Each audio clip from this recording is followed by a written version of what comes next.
बिस्मिल्लाहिर्रहमानिर्रहीम। अस्सलाम वालेकुम नाज़रीन, आप देख रहे हैं BBC 11 हेडलाइन न्यूज़। मैं हूं Ibrar Hussain. Programme brave views with Sardar Amin Khan Jatoi के साथ। अस्सलाम वालेकुम जी। वेलकम। कैसे हैं आप जी? कराची में बारिशों का सिलसिला जारी है और आवाम मुश्किलात का शिकार है, इस बारे में आपका क्या कहना है? बिस्मिल्लाहिर्रहमानिर्रहीम। इब्रार साहब, बड़े अफसोसनाक अमर है और इस तरह से कभी देखें, कराची की हिस्ट्री उठा के देख लें, कभी इतनी शदीद बारिशें इस तरह नहीं आई और कभी इस तरह के हालात भी पैदा नहीं हुए। और ये जो अफसोसनाक सूरत हाल का सामना इस वक्त कराची के शहरियों को करना पड़ रहा है, इससे पूरा मुल्क परेशान है। इस वक्त आप ये देख लें कि सिवाय और कराची की बारिशों के कोई फोकस नहीं है और पूरा मीडिया भी पूरी तरीके से इसको हाईलाइट कर रहा है। लेकिन अब ये एक तो जिसे कहते हैं कि एक तो जिसे कहते हैं कुदरती आफत कहा जा सकता है, दूसरे नंबर पे नाअहली, ये जो बल्दियाती निज़ाम है, ये जो पूरे का पूरा सिस्टम है, ये मुकम्मल तौर पे कराची में नाकाम हो चुका है। ये कब से ये मेयर देखें ना, कराची काम कर रहे हैं, उसके अलावा हुकूमत जो है पीपल्स पार्टी की काम कर रही है, लेकिन रिजल्ट ज़ीरो है। इनके दावे कि जी हमने ये कर दिया वो कर दिया, सब के सब फजूल थे, सब के सब रायगा गए और मुकम्मल तौर पे कराची की आवाम जब देखें, इस वक्त तक 20 के करीब जो रिपोर्टेड लोग हैं वो हलाक हो चुके हैं इससे, इस बारिशों की वजह से। और उसके अलावा जो बाकी तादाद उसके अलावा पता नहीं इसमें सैकड़ों के लोग होंगे जो बेचारे अपने जिसे कहते हैं कि ये बहुत ही गैर मामूली सूरत हाल का सामना हमें करना पड़ रहा है। और ये सारे का सारा जो क्रेडिट जाता है ये MQM को और पीपल्स पार्टी को ही जाना चाहिए कि ये इनकी शानदार कारकर्दगी जो है वो हमें देखने को मिल रही है कि किस तरह से अवाम वहाँ पे पिस रही है। अवाम बेचारी वहाँ पे अपने घर का सामान लेने के लिए बाहर नहीं जा सकती क्योंकि उसको ये खदशा है कि अगर हम बाहर निकलेंगे तो हम पानी में बह जाएंगे। आप देखें कल से जो वीडियोस आ रही हैं, ये जो सारे विजुअल्स हमारे सामने आ रहे हैं, ये इंतहाई अलार्मिंग सूरत हाल है कि देखें गाड़ियां तैर रही हैं, पुलिस के जवान उसमें तैर रहे हैं और कोई उसका पुरसाने हाल नहीं है। और मैं कहता हूँ कि इस हवाले से जितना भी क्रेडिट दिया जाए पाक फौज को कि वो इस वक्त भी देखें ना, हम पाक फौज पे बड़ी तनकीद करते हैं लेकिन पाक फौज ही वहाँ पे इमदादी सरगर्मियों के लिए पहुंची जी। और वहाँ पे सबसे बड़ी बात यह कि पाक फौज की जानब से मोबाइल अस्पताल कायम कर दिए गए और वहाँ पर एक बाकायदा रिलीफ ऑपरेशन शुरू किया गया। और इस बारिश को अभी जिसे कहते हैं इसका जो तीसरा चौथा जो स्पेल है अभी आना है, अब इससे भी शिद्दत के हालात के लिए आपको तैयार रहना होगा।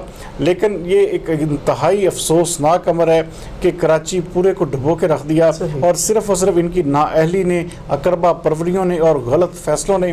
यहाँ पे अबरार साहब सबसे बड़ा सवाल ये पैदा होता है कि पार्टीज़म से बालातर होके यहाँ पे हमें मुल्की मफाद को देखते हुए कोई फैसले करने होंगे, वरना ये जो सूरत हाल है इंतहाई ख़राब हो चुकी है। और इसमें मैं कहता हूँ कि सारी पार्टियां बराबर की जिम्मेदार हैं, सारे स्टेक होल्डर्स बराबर के जिम्मेदार हैं कि जिन्होंने अवाम को बचाने के लिए देखे ना, इतने बड़े शहर में आपने सीवरेज का सिस्टम नहीं दे सके आप पूरे के पूरे निज़ाम को आप देखें कि किस हद तक आप किस तरह लेके चलेंगे, कैसे ये सारा कुछ होगा जब आप इतना फंड्स लेते हैं, जब आप इतनी मशीनरी लेते हैं, इतना सारा कुछ करते हैं जी। अब नालों की सफाई हो रही है, अब ये ड्रेनेज हो रहा है, अब ये फलाना डिसिल्टिंग हो रही है, कहाँ गई भाई डिसिल्टिंग? लेकिन सरदार साहब जितना पानी मौजूद है अब तो ये सफाई भी नामुमकिन है। देखें ये सफाई इस वक्त जो है ये इनकी टर्बाइंस, इनके जो सारे पंप से कुछ भी नहीं कर पा रहे क्योंकि हालात देखें ना, हालात इनके काबू से बाहर क्यों हुए? सिर्फ इस वजह से हुए कि इन्होंने बाकायदा अपनी जो ड्यूटीज थी, जो अपनी डिसिल्टिंग का अमल था उसको सही नहीं किया। इनकी जो वहाँ पे जो पूरे का पूरा देखें ना, आप पूरे नाले भरे हुए गंदगी से, आप उनकी सफाई नहीं किया आपने। अगर आप सफाई करते तो पानी ओवरफ्लो ना होता, लोगों के घर बह गए, लोगों के घरों के सामान बह गए, लोगों के बच्चे बह गए। आप इस वक्त तक अभी देखें, मैं उनकी तस्वीर देख रहा था मुराद अली शाह की कि उनके पानी जो था उनके सीने तक आया हुआ था और उसमें वो पैदल चल के जा रहे थे। आप हालात देखें कि कराची जैसे शहर में ऐसे हालात का सामना है, ये कहाँ पे जाएंगे हम? किस तरह से हम इस मुल्क को चला सकते हैं ऐसे? ये सारे हालात आप देखिए, इतना बड़ा जो माशी हब है, इतना बड़ा शहर है, आपने उसको पूरे के पूरे को डुबो के रख दिया। आपकी नाकस पॉलिसियों ने, आपके नाकस फैसलों ने, आपकी नाकस किस्म की मनसूबाबंदी ने क्या किया आपने कराची वालों के साथ? कराची की आवाम عوام بیچاری اس وقت پریشان حال بیٹھی ہوئی ہے, کوئی بندہ اپنے کام پہ نہیں جا سکتا. آپ نے عام تعطیل کا اعلان کر دیا. دیکھیں اس سے بڑی کیا سبکی ہوگی کہ ایک ملک کے اندر ایک سب سے بڑا شہر ہو جو کہ پورے کے پورے سسٹم کو چلا رہا ہو, پورے کے پورے ملک کو چلا رہا ہو, اس کو اس طرح سے بند کر دینا, اس کو اس طرح سے مکمل طور پہ اس کو بے لاوارث قرار دے دینا. یہ دیکھیں یہ بڑی عجیب و غریب صورتحال کا سامنا ہے ابرار صاحب. یہ ملک ایسے نہیں چلتے, شہر ایسے نہیں چلتے. جو بڑے بڑے ترقی یافتہ ممالک ہیں ان میں دیکھیں سب جگہوں میں بارشیں آتی ہیں. آپ دیکھیں سردار صاحب صورتحال ایسی ہے کہ جو ماڈلز علاقے گنے جاتے تھے کراچی کے وہ بھی اب ڈوب چکے ہیں. دیکھیں جی اب وہ بلکہ دیکھیں آپ نے وہ ویڈیوز دیکھے ہوں گے اس میں بیریا ٹاؤن کے, دیکھیں آپ ہاف جو ہے بندہ جو ہے اس میں ڈوب رہا ہے. تو کیا کریں گے آپ, کس طرح سے آپ سروائیو کریں گے, کس طرح سے آپ کہہ سکتے ہیں کہ ہم نے بہت اچھا نظام بنایا, ہم نے بہت اچھی کارکردگی دکھائی. آپ کی کارکردگی ٹوٹل ملیا میٹ ہو چکی ہے. دیکھیں اس حوالے سے وفاقی حکومت کو ہوش کے ناخن لینے ہوں گے, بجائے لفظی بیان بازی, سیاسی بیان بازی کے انہیں عملی طور پہ کچھ کرنا ہوگا, عملی طور پہ میدان میں اترنا ہوگا. عمران خان صاحب نے کہہ تو دیا کہ جی میں بہت جلد کراچی جا کے اس کا خود جائزہ لوں گا. بھائی جائزہ لینے کی نہیں, اس وقت کراچی کے عوام کو ریلیف کی ضرورت ہے. کراچی کے عوام کو اس وقت وہاں پر کھانے کے لالے پڑے ہیں, وہ بیچارے اپنے گھروں سے باہر نہیں نکل سکتے. ان کے نیچے کے جو فلور ہیں مکمل طور پہ پانی میں ڈوبے ہوئے ہیں, ان کو آپ کیسے نکالیں گے, کیسے ریسکیو کریں گے؟ لوگ وہاں پہ بھوکے مر رہے ہیں. یار ابرار صاحب کچھ سوچنے کی ضرورت ہے, کچھ اس حوالے سے انتظامیہ کا پورے پاکستان کو سوچنے کی ضرورت ہے.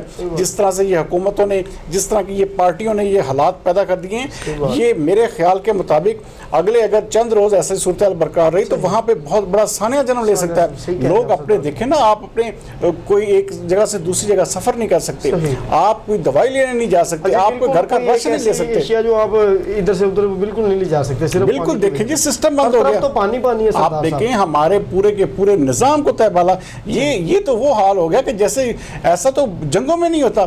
آپ نے ملک دیکھیں نا, سب سے بڑی بات یہ کہ آپ اتنے عرصے سے وہاں پہ حکومت کر رہے ہیں, آپ سے ایک سیوریج کا نظام نہیں بن سکا, آپ وہاں پہ پانی کے نکاس کا نظام نہیں بنا سکے, آپ وہاں پہ بارشوں کے حوالے سے کچھ بھی نہیں کر سکے. یہ سراسر بالکل جسے کہتے ہیں یہ اس سے بڑی کیا کرپشن ہوگی کہ آپ نے پوری کی پوری کراچی کے عوام کو ڈبو دیا. کراچی کے عوام محصور ہو کر رہ گئی ہے, وہاں پہ صرف اور صرف وہ فوج کے سارے, رینجر کے سارے, پولیس کے سارے. اور بھائی کب تک یہ سیکورٹی ایجنسیاں ساتھ دیتی رہیں گی, کب تک آپ سارا سسٹم ان کے ذریعے چلائیں گے؟ اور بھائی کچھ خود بھی کریں, کچھ خود بھی اس حوالے سے کام کر کے دکھائیں تاکہ عوام کو نظر آئے کہ ہمارے بلدیاتی نمائندوں نے, ہمارے حکومتی نمائندوں نے, ہمارے MNAs, MPAs نے کچھ کیا ہے, کچھ کر کے دکھایا ہے. اور بھائی بغیر کسی چیز کے آپ نے لفاظی صرف اپنے بیان بازی کے اوپر, صرف سیاست کے اوپر آپ نے چمکانا ہے اپنے آپ کو. یہ ایسے نہیں چلے گا. اس طرح کے واقعات, اس طرح کی جو چیزیں ہیں وہ آپ کو مزید نہیں چلنے دیں گی. عوام اس وقت شدید ترین جسے کہتے ہیں بفر چکی ہے اس حوالے سے. کراچی میں آپ دیکھیں حالات, دیکھیں ابرار صاحب انتہائی نازک ہو چکے ہیں. اگر ایک دو سپیل اس طرح کے بارش کے پڑتے ہیں وہاں پہ تو پورے کا پورا جو کراچی ہے اس کا سسٹم بیٹھ جائے گا. آپ کی معاشی ہب جب قسم کی کمزور ہو جاتی ہے تو آپ کے پورے ملک کے نظام پہ فرق پڑتا ہے, آپ کے پورے ملک کی اکانومی پہ فرق پڑتا ہے.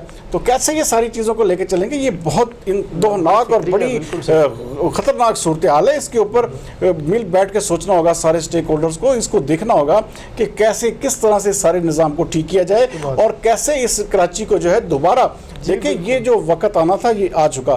اب اس کو لکیر کو پیٹنے کی ضرورت نہیں. آپ آگے جو فیصلے کریں, آگے جو ایسی منصوبہ بندی کریں جس سے کم از کم یہ جو چیزیں ہیں یہ دوبارہ پیش نہ ہوں. صحیح بات, بالکل. بہت شکریہ سردار صاحب. ناظرین یہ تھا آج کا بریو ویو. کل تک کے لیے ہمیں دیجیے اجازت. پاکستان زندہ باد.